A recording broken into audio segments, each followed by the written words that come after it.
আসসালামু আলাইকুম virtual viewers, সবাই কেমন আছেন? নিশ্চয়ই খুব ভালো আছেন।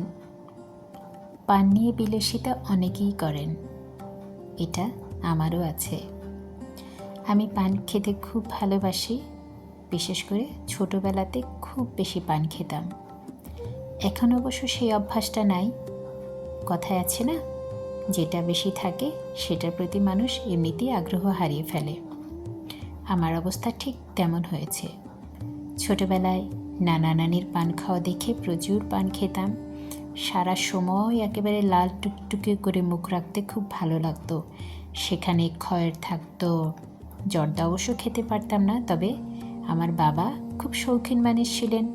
উনি একটা জর্দা খেতেন, চমনবাহার, খুব মিষ্টি লাগতো। বেসিক্যালি এটা একটা পান মশলা। আর আমি বড় হয়ে একটা পান মশলা পাওয়া যায়, সেটা মাঝে মধ্যে কিনে এমনিতেই খেয়ে থাকি। ভালো লাগে যখন বমি টমি লাগে কোথাও গেলে তখন। এই যে দেখুন আমার এত পান হলো কিভাবে। ছোট্ট একটা গাছ কিনেছি, সেটা থেকে যত্নাত্তির করে এতগুলো চারা হয়েছে। তবে পান গাছ লাগানোর উপযুক্ত মাধ্যম হচ্ছে মাটিটা মোটামুটি ঝুরঝুরে থাকতে হবে, একদম পানি জমতে পারবে না। সেক্ষেত্রে সবচেয়ে ভালো হয় আপনি যদি জিও ব্যাগে লাগান। জিও ব্যাগে লাগালে পানিটা কখনোই জমে থাকবে না, প্লাস মাটির আর্দ্রতা বজায় থাকবে এবং মাটিটা ঝুরঝুরেও থাকবে। আমি এটা কিন্তু অনিচ্ছাকৃতভাবে লাগিয়েছি। আমি মূলত টবে হ্যাঙ্গিং করেছিলাম, বড় পটে লাগিয়েছিলাম, তবে সেগুলোতে পানি দিতে পারিনি বলে নষ্ট হয়ে গেছে। অথচ এই গাছটিতে আমি প্রায় 1-1.5 মাস পানির ব্যবহার করতে পারিনি, স্টেশনে ছিলাম না বলে।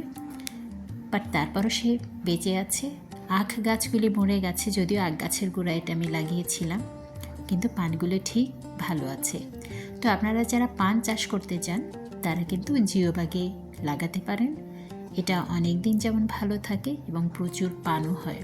যেহেতু আমি কোনো রকম সার ইউজ করি না, তাই পাতাটা একটু ছোট। আবার এটার জাতি কিছুটা ছোট জাতের, কারণ হচ্ছে এটা পাহাড়ি পান। অনেকটা বড় জাতের পান আছে, সেটা আমার সংগ্রহে নাই। সংগ্রহে থাকলে অবশ্যই আমি সেটা লাগাবো। তবে আমার আরও একটা পান গাছ আছে, সেটা হচ্ছে মিষ্টি পান গাছ। কিন্তু পাতাটা কেন জানি আমার খুব একটা ভালো লাগে না, বাট সবাই বলে সেটা ভালো আছে আমার কাছে, কিন্তু ওটা আমার খেতে ভালো লাগে না। এই পাতাটাই খেতে অরিজিনালি পানের স্বাদ পাওয়া যায় এবং প্রচণ্ড ঝাঁজ। চাইলে আপনি এরকম একটি গাছ লাগিয়ে নিতে পারেন। Thank you so much.